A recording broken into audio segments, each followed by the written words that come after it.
Vadodara live 24/7 માં આપનું સ્વાગત છે। વડોદરા શહેરના પશ્ચિમ ઝોનમાં આવેલા ગોત્રી વિસ્તારમાં પીવાના પાણીની મુખ્ય લાઇનમાં એક જ સપ્તાહમાં બીજી વખત મોટું ભંગાણ સર્જાતા લાખો લીટર શુદ્ધ જળનો ભારે વેડફાટ થઈ ગયો છે।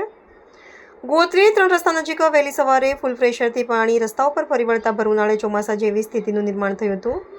પાણીના ધસમસતા પ્રવાહને કારણે ભીડભાડવાળા માર્ગો જળમગ્ન બનતા વાહન વ્યવહાર ખોરવાયો હતો અને સ્થાનિક જનજીવન ખરાબ રીતે પ્રભાવિત થયું હતું। મહાનગરપાલિકાના આયોજન વિહોણા ખોદકામ અને વહીવટીતંત્રની ગંભીર તકનીકી બેદરકારીના પરિણામે મુખ્ય જળવાહિની વારંવાર ક્ષતિગ્રસ્ત થઈ રહી છે। એક તરફ શહેરમાં કાળઝાળ ગરમી વચ્ચે અનેક વિસ્તારોમાં નાગરિકો પીવાના પાણી માટે વલખા મારી રહ્યા છે, ત્યારે બીજી તરફ વહીવટી નિષ્ક્રિયતાને પગલે કિંમતી જળ ગટરમાં વહી જવું એ અત્યંત ચિંતાજનક બાબત છે। જળબંબાકાર થયેલા માર્ગો પર અનેક દ્વિચક્રી વાહન ચાલકો સ્લીપ થવાની ઘટનાઓ પણ નોંધાઈ છે, જે માર્ગ સલામતી અને તંત્રની કામગીરી પર ગંભીર પ્રશ્નાર્થ ઊભો કરે છે।